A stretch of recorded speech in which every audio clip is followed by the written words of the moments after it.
ಅದೇ ಧರ್ಮಸ್ಥಳ ಅನ್ನೋ ಒಂದು ನಗರದಲ್ಲಿ ವೇದವಳ್ಳಿ ಪ್ರಕರಣ 1979 ನಡೀತದೆ. ಬೆಂಕಿ ಹಚ್ಚಿ ಕೊಲೆ ಅದು SM ಅವ್ರದ್ದೇದಂಥ ಸಂಸ್ಥೆಯಲ್ಲಿ ಒಬ್ಬ ಅಧ್ಯಾಪಕ ಕೆಲಸ ಮಾಡ್ತಿರ್ತಾರೆ ವೇದವಳ್ಳಿ ಅನ್ನೋರು. ಅವ್ರು ವೇದವಳ್ಳಿ ಅವ್ರ ಪರವಾಗಿ ಅವ್ರ ಪತಿ ಅವ್ರು ಏನು ಮಾಡ್ತಾರೆ, ಸ್ಟೇಷನ್ ಕಂಪ್ಲೇಂಟ್ ಕೊಡ್ತಾರೆ. ಆ ಕೇಸ್ ಹೆಂಗೆ ಮುಚ್ಚಾಕ್ತೀರಾ ಸರ್?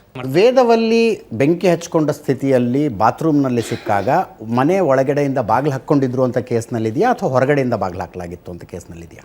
ಸರ್ ಅದ್ರ ಒಟ್ಟಿನಲ್ಲಿ ಬೆಂಕಿ ಹಚ್ಚಿದ ಕೇಸ್ ಇತ್ತು. ಅಣ್ಣ ಒಂದು ಮತ್ತೆ ಗೊತ್ತಿಲ್ಲ ಅನ್ಬೇಡಿ. ಹಾಂ, ನಾ ಹೇಳಿದ್ದು ಆ ಪ್ರಕರಣದಲ್ಲಿ ಅನುಮಾನಾಸ್ಪದ ಸಾವೇತಾನೆ ಸರ್ ಅದು ಒಟ್ಟಿನಲ್ಲಿ. ಅಯ್ಯೋ, ಅವ್ರು ಕೇಳ್ತಿರೋ ಪ್ರಶ್ನೆ ಏನು, ಒಳಗಡೆಯಿಂದ ಬಾಗಿಲು ಹಾಕ್ಲಾಗಿತ್ತೋ ಹೊರಗಡೆಯಿಂದ ಹಾಕ್ಲಾಗಿತ್ತೋ? ಹೊರಗಡೆಯಿಂದ ಬಾಗಿಲು ಹಾಕಿದ್ರೆ ಹಚ್ಚಿದ್ದಾರೆ, ಒಳಗಡೆಯಿಂದ ಬಾಗಿಲು ಹಾಕೊಂಡಿದ್ದಾರೆ ಹಚ್ಕೊಂಡಿದ್ದಾರೆ, ಎರಡು ಬೇರೆ ಅರ್ಥಪ್ಪ. ಅಲ್ಲ, ಮೇಲ್ನೋಟಕ್ಕಾದ್ರೂ ಹಂಗಾಗುತ್ತೆ. ನೀವು ತಿಳ್ಕೊಂಡಿರೋ ಪ್ರಕಾರ ಒಳಗಡೆಯಿಂದ ಬಾಗಿಲು ಹಾಕಿತ್ತು, ಹೊರಗಡೆಯಿಂದ ಬಾಗಿಲು ಹಾಕಿತ್ತು ಸರ್. ಅದು ಹೊರಗಡೆಯಿಂದ ಬಾಗಿಲು ಹಾಕಿದ್ದಾರೋ ಹೊರಗಡೆಯಿಂದ ಅದು ಬೇಡ ಸರ್. ಒಟ್ಟಲ್ಲಿ ಅದು ಬೇಡ ಅಲ್ರಿ. ಅನುಮಾನಾಸ್ಪದ ಸಾವಲ್ಲ ಸರ್. ಒಂದು ನಿಮಿಷ, ಬೇಡ ಅಂದ್ರೆ ಹೆಂಗೆ? ಅದು ಬೇಡ ಇದು ಬೇಡ, ಯಾವ್ದು ಬೇಕು ಯಾವ್ದು ಬೇಡ ನೀವೇ ಡಿಸೈಡ್ ಮಾಡಿಬಿಡ್ತೀರಾ? ಯಾವ್ದು ಬೇಕೋ ಯಾವ್ದು ಬೇಡ ನೀವೇ ಡಿಸೈಡ್ ಮಾಡಿಬಿಡ್ತೀರಾ? ನನಗದು ಬೇಕಪ್ಪ, ನಾನೊಬ್ಬ ಕ್ರೈಮ್ ರಿಪೋರ್ಟ್ರು, ನಾನು ಫಸ್ಟ್ ನೋಡೋದು ಅದು ಆತ್ಮಹತ್ಯೆನಾ ಕೊಲೆನಾ ಅಂತ ಡಿಸೈಡ್ ಆಗಬೇಕಿದ್ರೆ ಮನೆ ಬಾಗಿಲು ಒಳಗಡೆಯಿಂದ ಹಾಕೊಂಡಿತ್ತ ಹೊರಗಡೆಯಿಂದ ಹಾಕೊಂಡಿತ್ತ. That is the first hint, ಮೊದಲನೇ ಹಿಂಟ್ ಅದು.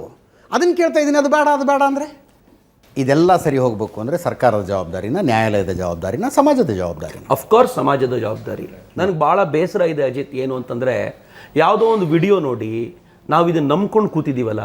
ಮನೆಯಲ್ಲಿ ತಾಯಂದ್ರು ನಂಬಿಟ್ಟಿದ್ದಾರೆ, ಮನೆಯಲ್ಲಿ ಹಿರಿಯರು ನಂಬಿಟ್ಟಿದ್ದಾರೆ, ಅಯ್ಯೋ ಹಿಂಗೆ ಮಾಡಿಬಿಟ್ಟಿದ್ದಾರೆ ಏನೋ ಅಂತ. And you know the reason, ದೊಡ್ಡವರು ದೊಡ್ಡ ಪ್ರಭಾವಿಗಳು ಏನು ಬೇಕಿದ್ರೂ ಮಾಡ್ಬೋದು.